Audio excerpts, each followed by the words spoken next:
Now, it's time for the Anchormen podcast with Matt Gates and Dan Ball. Welcome back in for another episode of the Anchormen podcast here in the beautiful man cave created by our wonderful, amazing bosses at OAN, the One American News Network. I am Dan Ball. Alongside me, another one of the Anchormen in the OAN primetime lineup, Riley Lewis, host of The Real Story. By the way, if you're just catching this episode and you haven't watched the last, how many months? We started this in February, right? Mm-hmm. Yeah, February. Yeah. If you've missed previous episodes, you know that they got popular really quick. We had more advertisers. We had more guests wanting to come on. And so the powers that be here said, okay, we're branching off into 2 shows. And so because scheduling conflicts, you're doing this one with me. Matt's got one now. I think his are dropping Thursdays at 7. Ours drop Fridays at 7. So you're getting 2 Anchormen podcasts with like 4 hosts and awesome guests and topics twice a week. So hopefully we'll just keep expanding this and let's just keep going. Yeah, absolutely. And it's going very well. I appreciate all the feedback we're getting online. And you read those? Absolutely. I don't read that crap. You read that crap? Absolutely. I'm just kidding. People know. I respond. I try not to though. Do you read the good and the bad and the ugly, or just the good? I skim the ugly. I skim past. You skim. Yeah, I register it, but I'm not gonna, I like the ugly, man. Those are the ones I want to chime in and say howdy to them. Ask them why so angry, why so mad, why you hate Trump people. What's your beef? What's your beef? All right, it's catch up time before we get to our amazing guest tonight. By the way, last week, are you still coming off a little bit of a buzz, a high? Not from this awesome whiskey, but from Dean Cain's interview. People love that. We went like heavy on time. I didn't know 90% about that stuff about Dean, and I thought I knew a lot, but he was a great guest. He was. I hope he comes back. And Dean, if you're listening, thank you very much for your time. That was awesome. And it's just nice to see someone who's been so successful, who's very humble, very mature, not much of an ego there, and I just really appreciate that. Yep. And I think that in this format, people appreciate this because I did see the good comments, and a lot of folks were like, I didn't know that about Dean. That was so great to hear about Dean. Yeah. Oh, that was sweet. He brought his son in and talked to him on the podcast for a second. Like this format style, there's a reason your generation, Riley, and youngers love this format, the 1, 2, 3 hour podcast versus what we do as anchormen and talk show hosts, where we're limited to, well, take out the commercial breaks, 52 minutes, right? Take out the headlines. We're reading up to the interviews. We typically get 4 or 5 guests. We get maybe 5 or 6 or 7 minutes with them. Yeah. That's it. Yeah. Now we get guests and we get to go an hour and find out all kinds of stuff about them. So I love this format, and I'm so thankful to the Herring family and OAN for doing it. So quick catch up before we get too far into the weeds and get our guest, John Rich. That's who's coming on in just a second. How was your week? Meet any girls? Play any tunes? What's new with Riley Lewis? Lots of tunes. Just started some new online music classes, actually, just to broaden my horizons, getting into other genres. Things are good, though. Doing lots of work around the house, just trying to maintain things there. Show's going good. Everything's going good. It's warming up now. Baseball season's here, so just... Padres. Yes. You're a Padres guy. Yes. You're a born and raised San Diegan, kind of, right? Because you were in Encinitas, Oceanside, Carlsbad. Mm-hmm. Same thing. It's North County, right? Yeah. So if you like a baseball team and you're up north, it's going to be the Padres. Yes. And they're the best team in baseball right now. I've been waiting. Really? Yes. Better than the Yankees, better than the Dodgers, better than the Giants, and I've been waiting forever for this. So it's historic, and it's just really exciting to see. So for everybody that hates the Padres and likes those teams that you just talked about, they just... unclicked, they left, wherever you're watching on Rumble or YouTube or X, they left and they're watching a different podcast. Yes. But anyway, who cares? I wonder which team our guest likes. We should just get him on. I bet he's got a lot to say. Yeah. And I know we wrote up a whole bunch of different subject matters to bring up. And again, folks, if you're looking for politics, we're going to touch on them. Yeah. You can't host political talk shows and not do politics, but we want to allow our guests to do a lot of other things, discuss many other things in their life, in addition to politics. And so let's welcome this week's special guest. This is a good buddy of mine for, I don't even know, about 10 years by now. I think 2015 is when we met at an Indian casino while him and Big and Rich were rocking out. If you don't know him, this is legendary country superstar. He is a singer. He is a writer. He's been a solo act. He's been in big bands. He's been in small bands. He's done a lot when it comes to the country music scene. And I can tell you, yep, he's one of us. He's one of those god-awful, horrible MAGA folks, because he's a hell of a patriot. my pal John Rich on the Anchormen podcast. What up, JR? Hey, man, good to join you again. And I wore my favorite Big and Rich t-shirt. Can you see what it says? Oh, make America big and rich again. Oh, I like that Come one. on, man. You need one of those. Hello, you have my address. You could mail one out, JR. Can we make it Yep, two? I'm gonna have to do that. I need a medium. Yeah. He needs a large. At large? Okay. See, but John's a good businessman, and we'll get to the economy and tariffs and business a little later, do a little politics, because he'll tell me, yeah, Dan, you can buy one for $19.99 on the website plus shipping and tax. That's what a good businessman would say. Instead of my boy saying, send me a free shirt, he's like, you can pick one up like everybody else. That's what I was expecting for you to say, JR. I could probably comp a couple. I could comp a couple for you guys, man. Congrats on the podcast. I've been watching it and tuning in. It's great. Dan, I'm glad that people can see you off the headline news, and get to kind of understand you a little better. It's more along the lines of how you and I met, backstage at a Big and Rich concert. I find out that you're a veteran. I said, is that right? Yeah. Tell me about your service. And we started with that conversation, and the conversation continues today. But you're one of the most fun people out there. Sometimes you wonder about people you see on TV. Are these guys any fun? Or are they always just bang, bang, bang all the time? No, Dan's a lot of fun. He's a serious guy, but he's a lot of fun when he's off the TV. Yeah. That's the truth. I don't know what that means, but I'll take that as a compliment. You want me to tell some stories, Dan, about how much fun you actually are? We're interviewing you. There's a couple I can tell right now. Questions for John Rich. This isn't questioning me, JR. I'll come on your podcast. Isn't there a Big and Rich podcast? There should be. You guys could do it from there's not a Big and Rich podcast. You know what? There's not. You should do one. You and Big Kenny from that kick-ass bar. By the way, I'll have to take you along sometime to Nashville. Yeah. JR has his own nightclub at his estate. He built like a 3-story nightclub at his house. He's in it right now, I think, right? Yeah, you're always in it. It's got a bar. It's right over there. It's got a stage. It doesn't have the shiny crystal globe thing you'd see like an old disco. Oh, no, his is a saddle, okay? He's got a rooftop bar. He's got his memorabilia floor with, stuff from Cash and Hank Jr. and all the greats over the years, Waylon. Yeah, awesome stuff. Wow. So he has a bar. Then he has a pool that's designed like, what is that, a Gibson guitar? You want me to show you the pool, Dan? Yes. I can show you guys the pool. Yeah, walk around. Yes, there, yeah. look, see if you can see that over my shot. There it is. Wow. Yeah. Can you see it? There it is. John, that's incredible. Yeah. Wow. Awesome, right? Yeah, it's fun. And that's the club. That's the nightclub right there. Wow. Got a little shuffleboard back there. There's the bar. It's a beautiful pad. Wow. So I want to see a Big and Rich podcast. They can talk music and family and patriotism and all kinds of stuff. And we're going to get to you and Big Kenny and how you guys met. But I want to go back because we've been doing this now, February, March, half April. So 2.5 months, a show a week. And everybody's been talking about the Dean Cain interview from last week, JR, because we went more personal the whole hour and really pulled politics out of it. We barely got to him, right? Yeah. And we started off with just childhood. And I thought, I've known Dean about 5-6 years, you 10 years. I thought I knew a lot about him until he filled us in on his background.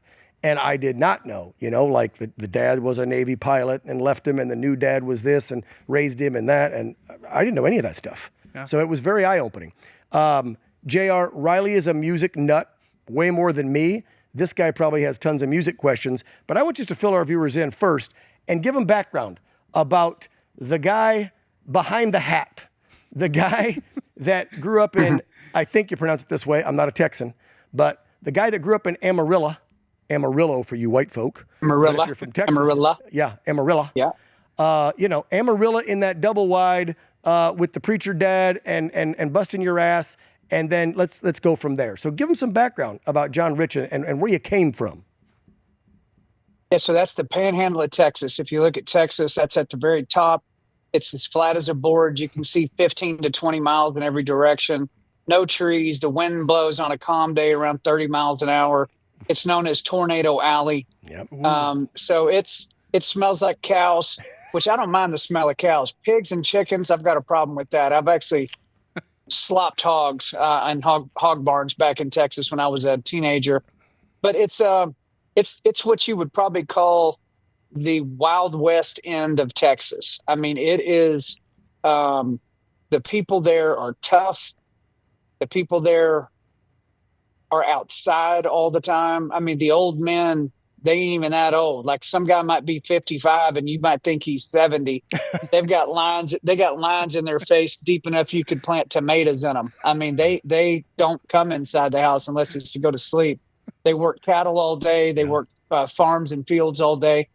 It was the inspiration for a song I wrote called Amarillo Sky. It was about my hometown of Jason Aldean, big hit on him, that I wrote because I wanted that way of life to be represented. So when you grow up in a place like that, around human beings like that, who are just no nonsense, hardworking, get her done kind of people, man, that has a big effect on you when you're growing up. Like when they say, hey, Yes. Come with me and help me work today on the weekend. You know, you're out of school, you're 4th or 5th grade, and your uncle says, hey, come out with me this weekend and help me do a little work. You're like, okay, well, it's actual work. It ain't like, hey, watch me work. No, it's like, let me show you how to put up a 5-string barbed wire fence, for instance. Right. Let me show you how to stretch barbed wire that's almost a mile long. Wow. From where you can see it hooked to that post. I mean, that's how wide open it is in Texas. So growing up that way, it definitely impacts the way you think and the way you come at life.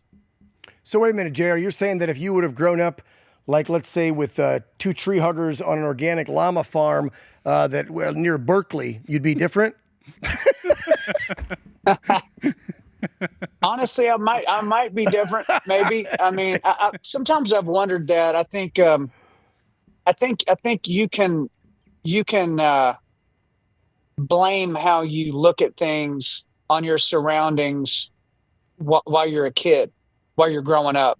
But once you become an adult and you go out in the world on your own, I agree with that. And you start experiencing it on your own and seeing things that don't hit you right on your own, then it's up to that man and woman to go, you know what? I mean, I was raised to think this was okay, but it's actually not, and I don't like it. I mean, I think you saw that back in November. A lot of people that were raised in a way that you would never vote for Donald Trump actually did vote for him because they woke up and became adults and realized there's a much bigger picture here. So, yeah, I'm sure I would have been a little bit different, but I would have come around to where I'm at right now. My dad's a preacher. He started preaching at 19 years old. Never preached in big churches. He is one of the most charismatic individuals you've ever met.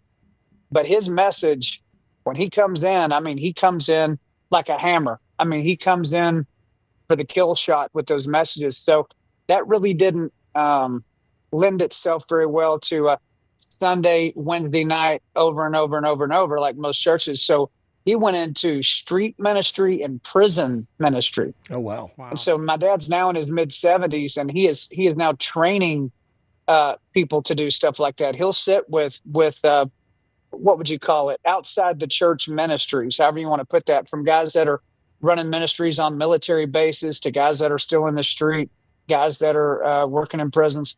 He'll train those guys and tell them, my dad hit 30 Mardi Gras in a row with nothing but a guitar around his neck and a speaker standing in the French Quarter singing as the gay pride parades are coming by. Wow. Okay. Wow. That's the kind of guy my dad is. So if you wonder why I am the way I am, that has been my role model. Now, I'm not a preacher, but I believe in coming at things unapologetically. And if you know that you're fully invested in your mission, whatever that is, and that's just what it is. And it's okay if people don't like it. And it's okay if you take a lot of bruises and beating and banging. That's part of it, man. I mean, if everybody likes what you have to say, you're not saying it correctly. That was the phrase I was raised with. Oh, yeah, because if you're spitting truth out there, you're going to piss some of the people, sometimes half the people off. But that's okay if it's the truth. Okay, so Pops was a hard-nosed street preacher. Love that part of the story. He played the guitar on those streets, you said. So is this the musical inspiration, or where does John Rich get his voice and musical, background to say, hey, I want to go in the recording industry instead of going in Pops' footsteps and being another preacher maybe? Well, believe it or not, there's not a lot of money in street preaching. I know there's a lot of multimillionaire street preachers and prison preachers out there, but my dad wasn't one of them.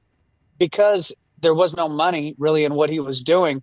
my dad had all kinds of jobs. So my dad was the night watchman at Amarillo National Bank. So he's the guy walking night shifts through that bank. During the day, my dad was selling cars. He was working at hog barns, which I worked at him with. We talked about that a few minutes ago. And he gave guitar lessons. Oh, so my there we dad go. is my dad's a really good singer, really good. He's more of a baritone. He's a little lower than me, but he's an excellent singer. Actually went to college paid for on a vocal scholarship. So I mean, he's that good. Really? Yep.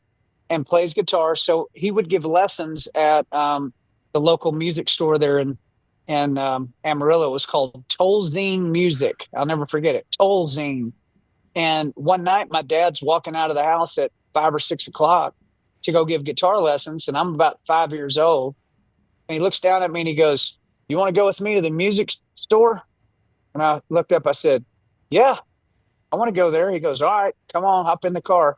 So I get down to the music store, and he hands me a little kid guitar. And then he's got this semicircle of adults sitting in front of me, like 8 or 10 people. And he starts the lesson. And he looks at me and he just says, "Just follow along, basically, hey, just be quiet and watch," is kind of what he was saying. But I was listening to everything he said. So I'm doing with my hands what he's telling the adults to do with their hands. And I'm following along and doing it. And the next week I went back and I'm doing it again. And I started outpacing the adults. And my dad said, "You're really good at that. You really enjoy doing that, don't you, John?" And I said, "Yeah, I sure do, Dad." And he goes, "I'll tell you what, let's get you a little bit better guitar that'll actually stay in tune and keep coming to the lessons." So I kept going. And by the age of about 9 or 10, I was better on the guitar than my dad was. And so that led us to an interesting spot on Christmas. Because like I said, we didn't have extra money. We were month to month paycheck people. Double wide trailer, the whole thing. I can relate. My dad knew, you're going to love this story, Dan. My dad knew that it was time for me to have an actual real guitar, like one that you could take on a stage and play it. Yeah. But he did not have the money to get me one. And so under the Christmas tree, I go and there's this massive box. I'm like, wow, what is that? And so I run up to the box, start ripping the paper off of it. I get into the box and I open it up, and it's my dad's guitar that he's had since he was 18 years old. What? Oh. And I opened it up and I went, wow, I'm confused. Yeah. I'm going, "Daddy, why's your guitar in my Christmas box?" He said, "That's your guitar now. That's your guitar." Wow. He gave me his only good guitar, the one he had for many years. I still have it. It's hanging downstairs on the first floor, and you walk in the front door. I still write songs on it. Whoa. So my dad recognized that I had ability and that I had a real fire for music early on. And even though he didn't have the money to do it, he was willing to give up something that he really treasured to make sure that his son had the tools that he needed to maybe go out here and do something. That's what good parents do. That's called sacrifice. Right. Yes. It's called sacrifice. Good parents know you have to do that. I sacrificed for my daughter. JR sacrificed for his kids. Riley's a youngster over here, JR. He's only about 26. Yeah, 28. Single, 28, no kids yet. You'll find out. Yeah. One of the best qualities a parent can possess is self-sacrifice. You've got to give for your kids. That's an awesome story, JR. You never told me that one. I didn't know that. Wow. All right, let's jump forward then. So Pops is the one pushing to do it. You had some natural talent, probably some DNA, thanks to Pops. You're not going to be a street performer because a preacher, rather, because it doesn't make a lot of cash. So let's go in the music industry. When does that start? And then when do you get in the Grammy Award-winning band Lone Star? And did you help start that? I forget. Give me that background, and then we'll get up to Big and Rich. He's got a long history to get through here. Yeah. So at about 16 years old, get my driver's license. I had a 1973 Dodge Dart Swinger, baby blue with a white hardtop. I still have it. I still have my first car. What? The Dodge I have an Dart? issue. Yeah, man, I have an issue getting rid of old cars, old guitars, and old guns. I just guns I can't let them go. Yeah, guns never. Can't let them go. Right. So we moved to Tennessee when I was still in high school. And I was very upset about that because I loved Texas. I loved Amarillo. All my friends were there. Yeah. I mean, I wanted to go, work cattle, work on a ranch, do something like that. Didn't want to move to Tennessee. It never dawned on me that people made money doing that. I just did it for fun. But I got to Tennessee, and this kid at school, I'm getting to know this kid. I said, "So what's your dad do for a living?" He said, "Oh, my dad is the bus driver for Ricky Skaggs."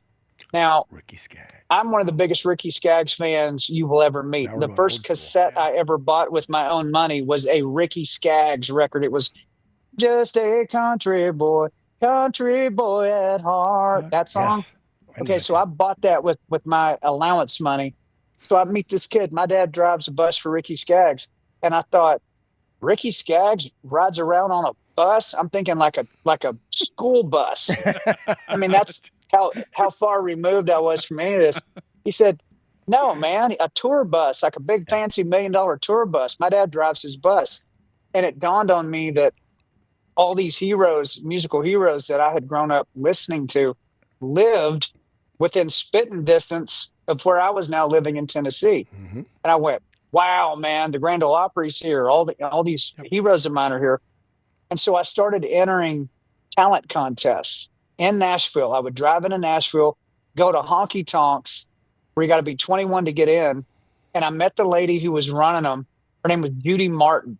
And she had 4 or 5 talent contests that she would do every month. And Judy says to me, "How old are you?" I said, 16. She said, "You can't even come in here." I said, "I know. I just want to sing a song. I just want to enter and just sing." And she says, "Okay, if you sit right next to me," and she gets a can of Coca-Cola and she goes, "and drink this and don't touch anything else in here, I will let you stay, but you have to sit right next to me." I said, "Yes, ma'am." And so I remember my first talent contest. Here's some of the names that were in the talent contest: Trace Atkins, Tracy Lawrence, Jody Messina. Okay, so all these people are entering these talent contests that wind up going on to be multi-platinum artists. I'm 16, and they're all looking at me going, "Who's the kid?"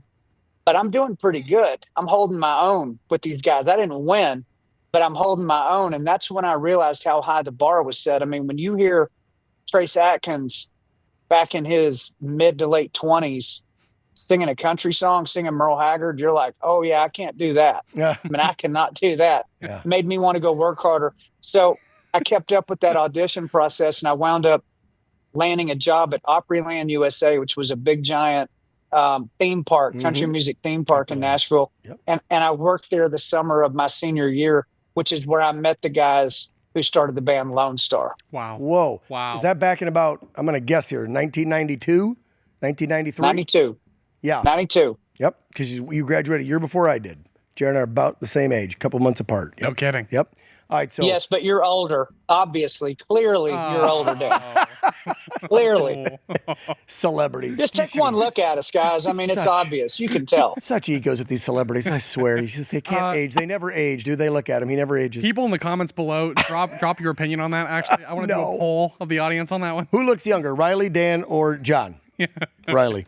Okay. So Lone Star. Then I know you went solo for a while, and then Big and Rich. And since you and I met with Big and Rich, this is the story I want, because I think most people today, Riley, and you obviously at your generation, you know JR as the leader of Big and Rich. Yes. So he's got to tell us how he found, because literally, I don't know what you were out doing, but tell us that story on how you found Big Kenny somewhere in a bar or something, singing, and said, "Hey, man, let's do this." And then I also want you to tell, especially Riley, because he's such a music nut. I remember a time on the bus when I think somebody moved your laptop or something. You were like, "Hey, man, watch out, the laptop." And you're like, "There's like 2,000 songs in there." And I was like, "What?" And you're like, "Man, I've written thousands." I didn't realize that besides Lone Star, Solo John Rich, and Big and Rich John Rich, that he writes songs for dozens of other country stars who also have big hits that are songs he wrote. I didn't get that. I didn't know the business well enough to know. I thought I was stupid enough to think a lot of people write their own stuff or they collab. No, most of them get a lot of their stuff from other people they didn't collab or write or have any idea about. They get it handed to them. John's one of those guys that wrote a bunch of those songs. So get us up to Big and Rich and Kenny and take us from there, JR. Well, that's a lot of ground to cover, so I'll be as efficient as I can. Okay. So something you should know about me that you probably wouldn't pick up in an interview most of the time, and I think that's the point of this podcast, which I really love, is that I am what you would call an anomaly chaser. So I chased the idea, I chased the concept that nobody else is chasing. And I was told about this guy, Big Kenny, by this girl who worked for Fender Guitars. And she said, you got to meet this guy, Big Kenny. I said, why on earth is his name Big Kenny? Is he big and tall, big and loud, big and fat, big and stupid? Like, what is he? This is the dumbest name I've ever heard in my life. Big Kenny. I mean, what is that? She says, trust me, you'll understand when you see him. She said, you got to come out and see him. She goes, I'll buy you a drink. Come on out to Douglas Corner, which was this tiny little place in Nashville. I said, okay, fine. And she was pretty good looking, Fender guitar girl. I said, I'll go meet her and have a drink, whatever. Screw Big Kenny. I'm going to go hang out with her. So I go down to Douglas Corner and get a cocktail, and I sit in the back of the room, and here comes Big Kenny. This guy he had this hair. It was like a lion's mane coming off of him. He looks like Robert Redford, hippie, country boy, this amalgamation of just a bunch of different stuff. And I went, what on earth is that? I said, well, I wonder what he sounds like. And he starts singing, and he had written all of his songs. And I really couldn't put my finger on it. I still can't, to be honest with you. What is Big Kenny music? It is a slamming together of country and folk and rock and psychedelic and just all kinds of stuff going on in his head. And he writes these Big Kenny songs. So I heard him play them. I didn't really know what to think about it, other than I was very impressed with how just ultra creative it was. I'd never seen anybody like that, never heard anything like that. And to me, he was like a unicorn running around out in the woods with all the white-tailed deer. There's one unicorn running around in the middle of them. He's like this hippie country guy. He's not a hippie. He's not a country western guy. He's like a hippie country guy. He's a hybrid blend. Yeah. Big Kenny's. I love Big Kenny. He's so soft-spoken. Polar opposite of me and JR. Big Kenny's like a mashup playlist. I mean, he doesn't make any sense, but it's fun to listen to. So and just a great soul, like the person, like the guy, the person. He's a great guy. So 92, 93 is Lone Star. Then you go solo for a bit, and then when do you find Big Kenny and start that? Because wasn't it the early 2000s that you guys had the mega hit "Save a Horse, Ride a Cowboy"? Was that 01, 2, 3? Where was that? So Kenny and I met in 99. That event where I saw him play was 99. Okay. That night we shook hands. I said, hey, man, great set. He goes, you want to write a song sometime? I went, yeah, I'll write a song with you. And he goes, what are you doing tomorrow morning? I said, I guess I'm writing a song with you. And so I went over to his apartment and we wrote a song.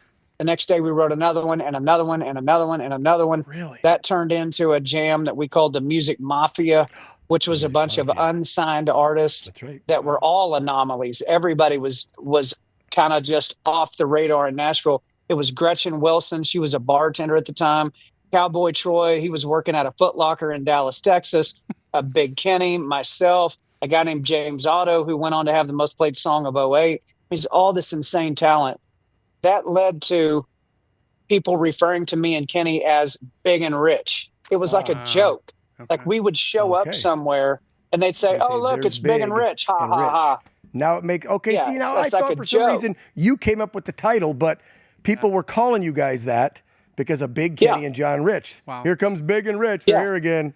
Well, speaking it was like a joke. Makes a lot of sense. It was like a joke, and I still had aspirations to be a solo country artist, and Kenny had aspirations to do rock. He wanted to go be a rock artist. Really? But we're writing all these songs together. And so what eventually happened is a guy named Paul Worley, who's one of the biggest record producers ever came through Nashville, one of the most talented guys too, saw us at a Music Mafia on a Tuesday night with about 50 people sitting in a room. And he said, come into my office tomorrow. I want to talk to you guys. And we're like, oh, cool. Maybe he's going to record some of our songs on somebody else. But no, he said, Big and Rich, that's a thing. And I want to sign it here at Warner Brothers Records. I think you guys need a record deal and the world needs to hear your music. And we thought it was a joke. So this and gets up to about I am not kidding. This is like 25 years ago then. This would have been 2000. He offered us that deal in late 2002. Okay, so 23 years early 2003. Wow. And we said, well, will you have a liquor budget for the studio? And he goes, whatever you want. We went, all right, we're in. Bang, and shook his hand. Very key question. That's true. There. Well, but John, though, I wanted to just piggyback on that point then, for all the amateur songwriters out there in the world, myself included. Yes. I want to hear about your songwriting process. Does the music come to you first? Are you just messing around with different riffs and chords in your guitar? Do you go into studio with an idea musically? Do you hear a melody in your head? I just want to get your sense of how are you creating these really magical songs that are just very unique and very touching in a way that you don't hear from any other artists, really. Yeah. Well, it's very kind of you to say that about my songs. I appreciate that. Absolutely. There is no set equation to how I write a song. Okay. It can come in the form of a sentence, like something I might say something and go, oh, that needs to be a song. Or it could be I wake up in the morning, or I'm out mowing the grass, or I'm doing whatever, and there's just a melody rolling over and over and over in my head. I can feel the pocket, the melody. I don't really have any words yet. And so basically what I'll do is I'll take my iPhone here, and back in the day it was, before iPhones, it was a recorder, but I'll just stop what I'm doing, whether I'm driving, working, in an airport, whatever, and I'll turn that voice notes on and I'll just scat something into my phone, whether it's the melody or it's the lyrics or it's a combination of the both. And then when I get time, I'll go sit down and I'll start working on it. Sometimes I'll write them by myself. Depending on the song, if I'm looking for a certain kind of angle or vibe in it, there's all kinds of songwriters I'm friends with that are, the most talented people in the world when it comes to writing songs. So I'll say, hey, would you want to come write this song with me? The title is Bang, or it sounds like this. And I'll bring them into the room to collaborate. I really enjoy writing with females, honestly, the most, because when you're writing a song for public consumption, you're not writing a song just for the guys. That's right. You're writing a song for the whole crowd, the whole country. And so when you have a female in the room, she has the other side of that perspective. So I see it from here, she sees it from here. And when you really flesh that song out, whatever that subject is, when it's all done, you're seeing the whole thing. It's like an orb. It's all 360. The whole thing is covered.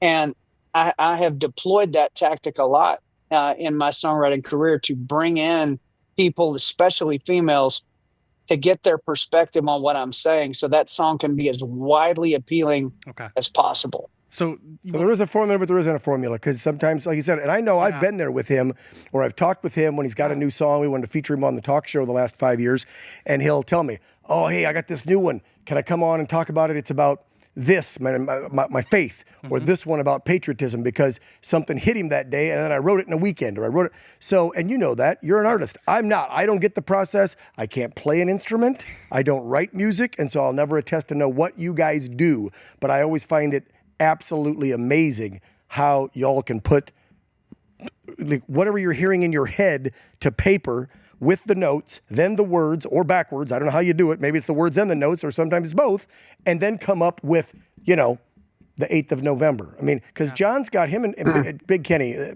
being a vet, I love 8th of November being a veteran, but they've got a wide range because they've got rockabilly stuff, right? That sounds more rockish. Yeah. They've got folksy stuff that tells a story, like the 8th of November, our veterans and people killed in battle.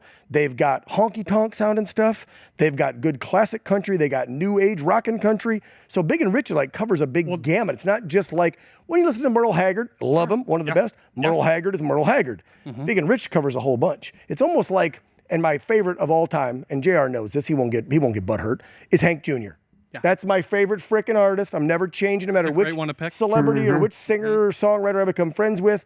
Hank Jr. is the best in my book. Family tradition. If the South won, the list goes Country on. Boy can survive. You can keep going. There's so many whiskey about hellbound. Absolutely. Don't even start me on Hank Jr. Anyway, so we're up to Big and Rich. You have another question? Well, I just wanted to sort of follow up if I could. You're the music nut, so you got a lot of questions. Throw them at him. I do. You got him here for another 15, 20 minutes, go. And if I kind of could ask a little bit about the secret sauce, because as Dan was just saying, you've managed to stay very musically relevant for a long time and appeal to wide different groups of people.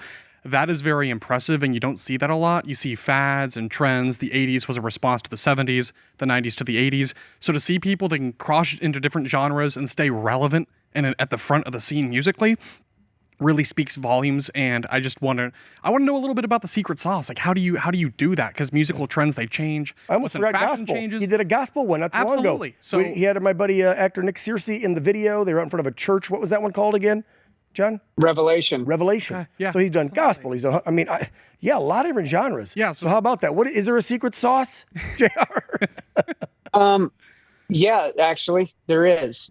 It is very simply this: the American people respond to authenticity. Ah, there you That's go. it. So when you start chasing fads, or you start, you've got talent as a songwriter, as a singer, and you go, I'm going to write whatever's popular right now because I'm trying to get on the radio and I'm trying to make some money. Well, that might work for a minute, but at some point it won't, because fads change and sounds change, and the industry, people's ears change what they want to hear. Okay. If you come at your songwriting from a spot that to you is dead on straight, whether that means it's a party song and this is how we actually get down with it, like Save a Horse, Ride a Cowboy, Coming to Your City, songs like that. Yep. They feel it. They know you didn't make that up. Like, that's actually how Big and Rich goes at it. When they want to go have fun, that's what it is. When you get serious and you want to write a song about a veteran like the 8th of November, they hear that song and they go, they did not make that up. There's no calculation or equation to that. These guys are telling us exactly how they feel about it. When you go into a song that's based in the Bible, like Revelation, I came straight at it, exactly what it says on the pages, exactly how I feel about it, exactly what the truth of it is. And when you come at it from that perspective and you're not playing games with people for long enough, they start to really understand of all the nonsense in the world. I don't think that guy's full of it, actually. I think that guy, what I see is what I get. And that will take you the distance. Merle Haggard is what you see, what you get. Yep. Willie Nelson, Johnny Cash, Waylon, Tanya. I could go down through the list. The ones that we consider to be the greatest. Wow. Yeah. Well, the ones we consider to be the greatest of all times weren't necessarily the greatest vocalists. They were just the ones that were the most authentic. Loretta Lynn, no more authentic country singer than Loretta Lynn. That's a great point. And that's why people still love Loretta Lynn. She's passed away several years ago. Authenticity is the key, my friend. Yeah. Let me give you one inside story, because you'll love this. Yeah. I was sitting in LA at this massive songwriters expo. So there was like 4,000 or 5,000 up and coming amateur songwriters sitting in the room. And on the stage, this was in 2007, they had me. I was the country guy because I had all these hit songs going on. Al Dean, Gretchen Wilson, Big and Rich, all that was happening. They had Usher, who was hotter than a match in urban and R&B. And then they had Tom Petty sitting on the stage, the ultimate rock songwriter. Wow. Yeah. Yes. Love Petty. And honestly, one of my musical heroes is Tom Petty. Yes, I've seen you so wearing I'm his sitting on the t-shirts. stage with I'm sitting on the stage with these guys. Okay. This is the scene in LA, thousands of people. And this lady walks up to the mic out in the audience. You know how they'll have them line up in the row, and she grabs the mic and she goes, I have a question for Mr. Petty. And Tom is sitting there. He's just sprawled out in his chair. I mean, higher than a kite, he's just like, hey, what's the question? And the lady says, Mr. Petty, how do you write your songs? And Tom looks at her and he goes, well, I just stick my antenna out there as far as it'll go. And every now and then a song will just drift across it. And he just looks right back at her, and the place is dead silent. And then they just start going. They just start clapping as loud as they can because his answer was absolutely spot on. It was brilliant. It's like a CB radio that you leave turned on 24/7. And most of the time it's just white noise. But every now and then somebody starts talking and you'll hear a message come through. That's kind of like what it is to be a professional songwriter or a guy that writes songs his whole life. Your antenna is always out. It's just always out. Yeah. And every now and then you'll hear something inside your head. You'll feel something and it'll move you to take pen to paper and create something new. Wow. You've written and collabed with a lot of people too over the last 2-3 decades, haven't you, JR? I have, man. I've worked with everybody from Zach Wilde, Black Label Society, to Taylor Swift. Wow. I mean, I've worked with all of them. I've written with John Legend. I've sat down and worked with Hank Jr. actually, all kinds of people. Jewel, I produced a record on Jewel, which that was a really challenging record because Jewel is a very challenging artist. She's so complicated the way she comes at things, which is why she's Jewel. But actually, a record I produced on her was the only record where she ever had a top 10 single at country radio. I got to produce that. Wow. So what started happening for me, guys, is people like Jewel and Hank and Taylor, all these people, and John Legend, and all these people would start calling me and saying, "Hey, I'd like to write a song with you." And they were only saying that because they were hearing the things I was writing for other people. It goes back to the authenticity side. The industry is completely fabricated, completely fake. It is nothing but it's nothing but a wave that they ride up and down and up and down and up and down. There's nothing. Tell JR my next question, because I literally have today's music scene. Ask him about country music and the woke agenda. Go into Coachella and Stagecoach. Perfect segue, John. Thank you. Today's music is not authentic by a lot of artists. I'm not going to say all. There are some great artists out there in all genres. However, I think entertainment in general, whether it's television, film, or music, has gone downhill quite a bit in the last decade, maybe even 2 decades. And we've lost that originality and that authenticity because the big corporate overlords that are running, whether it may be the television studio, the movie studio, or the record label, are giving them that garbage and think, this is the mass-produced stuff the masses will like, so just sing this crap. And most of them, like you said 20 minutes ago, JR, are so excited about just becoming a star and not being an authentic artist. Yes. They just want to be a star. They'll sing that crap. They'll read that role. They'll play that character, and they don't care. Well, and that's, go ahead. Well, I'm sorry. That's just a weird transition. And John, I'd like your thoughts about that, because you look at even now, 70s, 80s, 90s, up through what you're doing now, you have bands. People come together. They're all musical. They have ideas. They work with each other. But they're talented. You look at the Spotify. They're not auto-tuned. Yeah, exactly. But now you look at the Spotify top 400, and the first 250 are all solo artists with teams of writers. And I wonder, how do we go from the era of incredible bands and groups and even duos to just hundreds and hundreds of solo artists that have teams of writers? They outsource their music to machines. It's a very weird change, and a lot of times they end up sounding kind of like each other. They're just like duplicates of each other a little bit. I don't want to knock people, but no. That's a great point, JR. I bet he's got something to say about this one.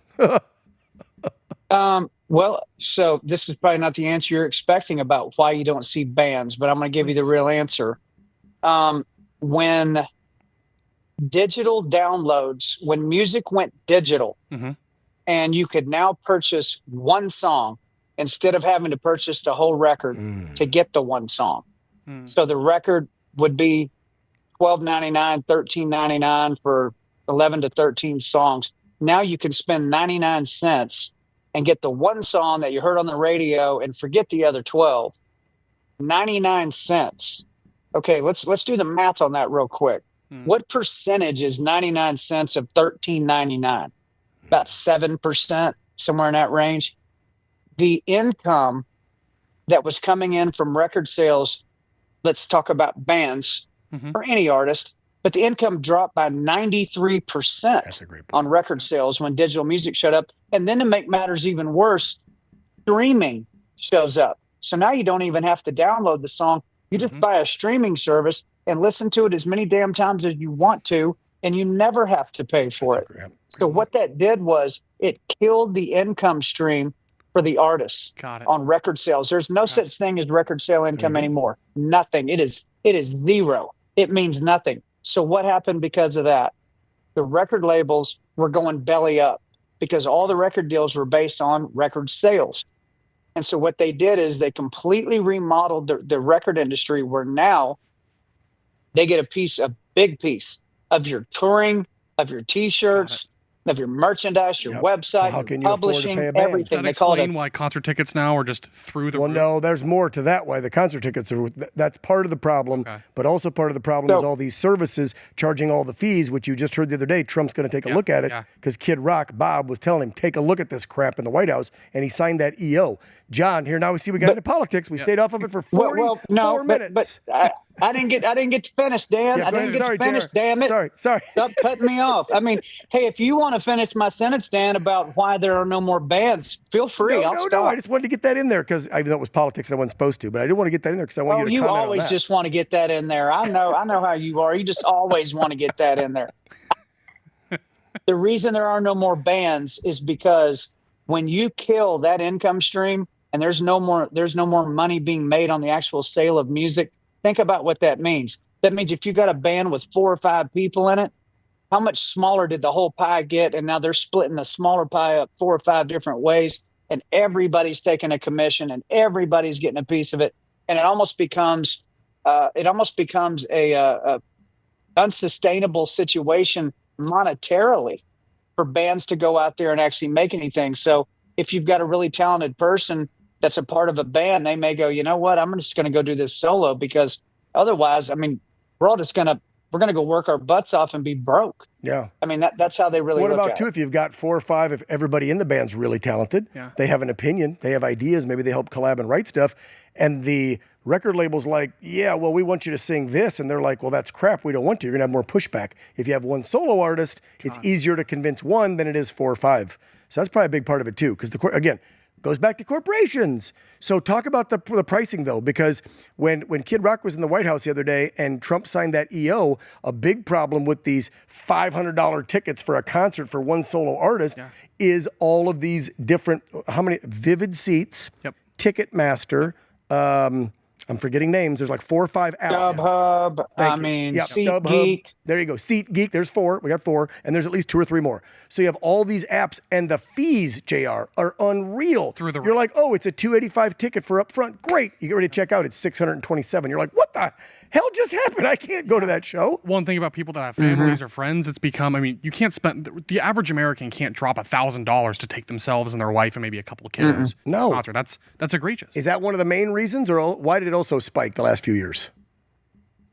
No, that's the main reason. I mean, like if you applied that tactic to any other sector of American life, let's say, I don't know, everybody, some company went and bought up all the plywood right before a hurricane and then decided to charge you $500 a sheet for plywood. We wouldn't allow that. That's right. It would be price gouging. We'd stop it. Yeah. So these companies come in, they swoop up all the tickets, and then they put it on their site.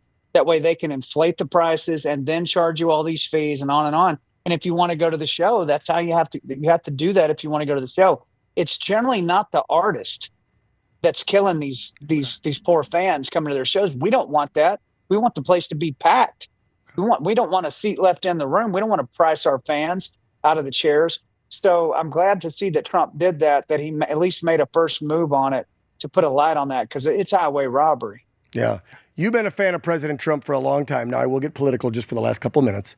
And then I'm going to ask him about Coachella, because it was this past week, and we got another week of Coachella crap this coming weekend, and then Stagecoach. Speaking of overpriced events and concerts, what sparked you, JR, to put yourself out there? Because many artists will not do it, especially when it comes to aligning with Donald J. Trump. I know you were on The Apprentice years ago, and that probably played into it, but you still could have chose today, since 2016, and obviously since the last election, since 2020, to go, you know what, this ain't good for my career. I'm walking away from Trump. People hate him. Oh my God, it's hurting my sales, da-da-da. Because a lot of people that like this man ran away from him and still have not come home to show their support. You've always been right there, JR, and you haven't worried about ticket sales and album sales and T-shirt and whiskey and beef jerky sales. Why not? Because I feel like that he is the only person alive in the world today that both sides of the aisle hate him. The system hates everything about Donald Trump. And we know that the system is inherently evil. We know that. And so if an evil system hates this man with everything they have, and I mean both sides of the aisle when I say that, because you know exactly who I'm talking about, Dan. There's a bunch of them on the right that also hate him, that go out of their way to mess him up any which way they can. When an evil system hates this individual, that means he is not part of that evil system. He's not part of it. He's the enemy of the wicked, evil system. And when I finally realized that's who this man was, and that he was willing to do whatever it took to try to dismantle that, so that down the road, the two boys I'm raising right now, your daughter, Dan, would have a shot to be in America without this evil system in place. Man, you got to get behind that. Amen. And you're right. The music industry didn't like what I had to say. They cut me loose. Country radio was run by liberal conglomerates. They don't play my music anymore. Yep. But I wouldn't go back to that situation for anything, because the only way I could survive there and exist there would be to keep my mouth shut and play the same stupid game that most artists play these days. There's a lot of big time artists that are actually conservatives in country music that won't say a word about it. Mm-hmm. And honestly, it disappoints me that they won't, because they've got enough money to burn a wet mule, as we would say in Amarillo, Texas. They don't need any more money. They should be concerned about the future of their country and setting an example for their kids, but they just keep cashing those checks. That just never sat right with me. And I'd rather have less money in the bank and know that I stood for something that had integrity and was concrete, and that was really a much bigger play than any kind of cash would ever be to me. That's why he does his own music. Yeah. Well, No more Warner Brothers, right, JR? Big and Rich is their No, own. I have no record label. Yeah, I have no he's his own deal. publishing deal. I do not have a contract with anybody anywhere in the music industry. Nowhere. That's why he can say whatever the hell he wants. I know you and I were talking before the show, and this is about time to wrap, but I want to get this in because it's top of mind right now because it just happened. And then, well, matter of fact, it's Friday, so they're kicking off the second weekend of Coachella. Yeah. There was some crazy stuff that went down at Coachella, and there'll probably be more at Stagecoach because it's all the same producers of this show. And let's be real, they're liberal as hell. So I'll let clearly after this first. I'll let you take it from there. I got at least 3 things on Coachella that I went, what the hell? Go ahead, Riley. Yeah, well, so I guess I would start by saying I thought Coachella was supposed to be just about music, a good time, plugging the artists, and it turned into a brainwashing session a little bit this first weekend with Bernie Sanders, Billy Joe Armstrong from Green Day coming out and slamming Trump and MAGA and American patriots. Yep. I don't understand why they would do that. I really don't. Maybe it's because they are just liberal, but well, Billy's been that way since W. He came out and ripped on Bush too with the even wars still, and stuff. You didn't see this. The Coachella's been around for a couple of decades. But Golden Voice, I'm going to throw Golden Voice. That's a producer of this whole thing under the rug, and then we'll get JR's take. Yeah. They allow this crap. They invited Bernie. You don't get up there now. They can say the artist because I forget who he was up on stage with. She may have invited Bernie. Fine, but it's your stage, Golden Voice. You allow it. So you bring Bernie. You let Billy say this crap, and then did you see the show put on by Lady Gaga? I mean, enough with the satanic crap. We get it. You guys are freaking weird. You're into this stuff. Why do you have to keep pushing it on weird, everybody? like Don was saying earlier, this is about promoting evil. They do. That's what they're promoting. They're glorifying evil. I'm glad I didn't waste talk about big money, right? Yeah. What is this, $1,000 to go now? And if you want a VIP, it's even way more. Like, I haven't been to a Coachella in years. I still go to Stagecoach once in a while. I actually prefer to go down to Nashville and see JR on the first week of June and go to CMA Fest, which that's becoming a little woke too. So JR, your take on how the wokeness is affecting big gigs like Coachella, Stagecoach, CMA Fest. When I was growing up, Satanists used to worship the devil out in the dark woods, and now they're doing it in the open spotlights. Yeah, scary. Scary. I mean, that's exactly what you're seeing there. And trust me, it is not art to them. They say, oh, this is just artistic. No, it's not. Trust me, it is not art to them. It is religion to them, and they are deadly serious about it. And as far as Billy Joe Armstrong, what an absolute blithering idiot that guy is to bring on an old white multi-millionaire on his stage to scream at old white millionaires. Right. I mean, Billy Joe Armstrong going, the man, all the rich people are keeping us down. First of all, Billy Joe Armstrong is probably worth a few $100 million at this point as well. Yeah, I'm sorry, Billy Joe. How much money have you donated to anybody to take care of any of these problems? And then you're going to bring on the exact guy who you've been screaming at the whole time. They are in complete disarray. Everything they're doing is saving the conservatives so much money in the midterms and in the next presidential election. By all the creative, they are not going to have to spend money on any creative. All they're going to have to do for their ads is just show what they're doing.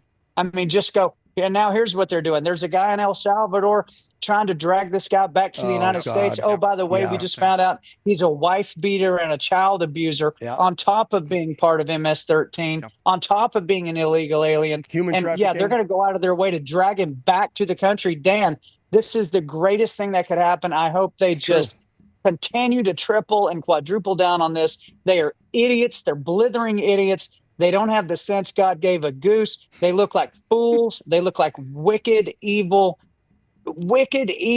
morons. They're not even smart enough to shield us from their wickedness. They're going to stick it right in our faces and think we don't understand what we're looking at.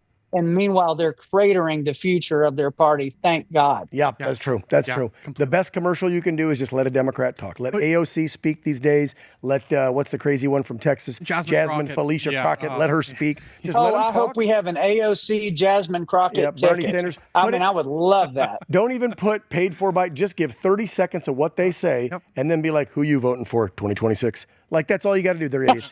All right, they're giving me the rap in the ear. So, JR, quick plug for you. Where do they find everything that Big and Rich is doing? Because you've got your Redneck Riviera brand. By the way, the whiskey's really good. I like Granny's the best, the Granny Reserve, and the Apple one's not bad. He's got a couple different kinds of whiskey. We'd love to see the whiskey on here, JR, by the way. If the company wants to do a little sponsorship, you know what? Buy a little sponsorship. I know here. We need to get it. We need to get it going. We need. So I appreciate you leading me to that. Yep. So let me give you a little update, Dan. You've been around me since the beginning when Redneck Riviera whiskey was just starting. Yep. It's in now over 10,000 stores. Nice. And in the past, well, we're in April now, so 4 months in. Over last year, the brand is up 71% nationwide. And we unveiled a new bottle on a live stream I did about a week ago. My glass is made in America. It's actually made in Pennsylvania. My corks come from Indiana. My labels, everything is assembled here in Tennessee, and we ship out of Tennessee. It's 100% made in the USA product. But here's the new bottle, Dan, because I bet you haven't seen it yet. No, I haven't. So I'm going to bring it up to the camera. You see the stars on the shoulder? Imprinted. Nice, beautiful. Wow. You see that? And then it's got the work hard on this side. Play hard. And it's got the play hard on that side. Yeah, that's the Big and Rich logo right there. You got to work hard and play hard. Still got Folds of Honor. Folds of Honor right here. Charity. Let me throw that in. JR is huge. Folds of Honor, folks. If you don't know what the Folds of Honor charity is about, Google it right now as soon as we sign off and go donate $550, $500, whatever you can afford. Folds of Honor is a great charity. JR has been donating to them for years through his Redneck Riviera, his concerts. Great, great charity. So you got Redneck Riviera, we got Big and Rich, Folds of Honor. Is there a website, by the way, so people can check all this stuff out, JR? You guys have a website, right? Yeah, bigandrich.com has all of our concerts. RedneckRiviera.com has all 10,000 stores in our store locator. Go check that out, and it's gonna be a great summer, Dan. I hope we see you and Peyton up here for CMA Fest, man. It's gonna be another good one. I believe the Airbnb is already booked. I just got to get the tickets and the airfare, but we're getting there. First week of June, as usual. This is about the 7th or 8th year straight, minus COVID, that I head down. You'll have to come, Riley. Yeah. I'm telling you, bro. I would love to. It's 4 days of fun in Nashville. You're at the honky tonks all day, then you're watching the concerts all night, then you're back at the honky tonk till 3 a.m. It's a hell of a lot of fun. Plus, we might take you over to JR's pad. You can check out the pool and the nightclub. Ooh, yeah. Please. Can I give Riley? Can I give you one last little songwriter advice before we hang up the phone here? Go free advice. I'm going to give you a little stat. So I've had 213 songs of mine recorded on big records in my career. I've written 2,200 songs. So 1 out of 10. So if you're wanting to be a professional songwriter, understand this. It is not a hobby. You write and you write and you write and you write, and understand most of the time, as great as you think it is, nobody's ever going to hear it. But man, that 1 out of 10 or even that 1 out of 100, man, can change the whole entire ballgame. So I hope you stick with it, and I hope you dig deep, man, and be authentic. If you be authentic, something great's going to happen. Thank you. Boom. I appreciate that so much. You didn't have to pay for that. Truly, yeah, I do. That's free, awesome advice right there, Ryan. It really is. Thank you, John. John Rich from the band Big and Rich, as always, thank you, brother, for coming on. We'll see you on the talk show at some point, but thanks for doing this. A little bit longer format, and I think people got to know you more, learn a lot more about the music industry, a lot more about Big and Rich and John Rich, the artist. Thank you, brother. Thank you, sir. Good seeing you, boys. Have a great weekend. Yep. Take care, JR. All right, let's wrap things up with you and me. What you got planned for the weekend? Anything fun? Well, based on that advice, You're going to go home and write songs, like 100 of them this I weekend. feel like a brand new man. So yeah. That's some good advice. It really is. Think about that. 20. See, I knew I told you that. One time I almost broke the computer. He was like, there's 2,000 songs on that computer, because I almost dropped it off of a desk on the RV once. I saw RV on his motor coach on his bus tour. I almost knocked it or spilled something on it, and he was like, whoa, because he said, I have over 2,000 songs on that laptop. Don't F it up. Okay. Yeah. Yeah. So you got to get writing, bro. Yeah, I've got a busy weekend ahead of me. Got to get writing. I do. But I do think he's right across the board, just being authentic and being sincere. That's the key, I think, just for being successful across the board. Oh, yeah. Look, it works in our industry. Yeah, absolutely. I mean, your show, The Real Story. I called mine Real America. Yes. The bosses let us name our shows. What do you want to call your show? I could just call it Dan Ball Tonight or On the Ball with Dan or something stupid, cheesy like that. No, when I sat back, I said Real America, because I want them to know what's actually happening in the real country that we all live in. Not the lies told on CNN or the lies told by politicians. The real story, the real American. That's why I went to be authentic. Your idol in our industry, you told me, was Rush Limbaugh. Yes. In the first episode you appeared on, right? I think Rush was pretty damn authentic. Oh, yes. People knew and it. Unhinged. That's why he was so, that's why he was so unfiltered. That's why he was so successful. Speaking of speaking the truth and speaking truth to power, real quick before we say goodbye, let's remind everybody where our shows are, what we're doing, and I got a little special event I'm doing, if you don't mind, real quick. Please. Okay, so for all you Hoosiers, or if you live in Michigan or Ohio, this is in the tri-state area, next Friday night, so a week from tonight, I believe it's April 25th, there's the info, I'm going to be in Steuben County. This is a county in northeast Indiana, just north of Fort Wayne. I'm the guest VIP speaker, I guess. Plus, Indiana's Attorney General is going to be there, Todd Rokita. I think a couple congressmen like Marlon Stutzman. Maybe even the senator might show up, Jim Banks. And then I'm the keynote speaker. So there's still a few tickets left. If you want to get them, the best way to do it is to go to their website right there at the bottom. So you want to get a hold of Steuben County. I believe it's SteubenCountyGOP.org. And you can buy your tickets. I hope to see you there next Friday night in Steuben County, Indiana. Again, make the drive. If you're over in Southwest Michigan, if you're in Northwest Ohio, you can get down over to Northeast Indiana real quick. Even beyond that, if you got a car, Chicago, it's not that far of a drive. That's only 2.5 hours from Chicago. No kidding. And I know there's Patriots in Chicago. So buy the ticket, come over, see us speak, and have a good time. Also, make sure you tune into the OAN Primetime lineup Monday through Friday. You want to start with Riley with The Real Story at 6 p.m. Eastern, 7 o'clock we got the News Hour, 8 p.m. is Real America with me, 9 o'clock is Matt Gaetz, and then Chanel Rion wraps it all up with Fine Point at 10, and then more news at 11. So be sure to tune in for all that. Huge thank you. I can never forget to thank these guys enough. Our Grunt Style sponsors, we love having them on. Great shirts, by the way. You can never mistake a Grunt Style, because they got the old rifles. I love their logo. Beautiful. If you would like to sponsor or do anything with the show, maybe you want to be a guest, maybe you want to have some product here with us, you can always shoot me an email at realamerica.com. That's the best way. Or just send one to me, dan.ball@oann.com, or send one to Riley. It's all the same thing, riley.lewis@oann.com. Yes, sir. Send us your thoughts, the good, the bad, the ugly. What you think of the podcast? What do you think of our guests? We'd love to hear it from all of you. Final words from Mr. Riley. I'm going to drink some more whiskey.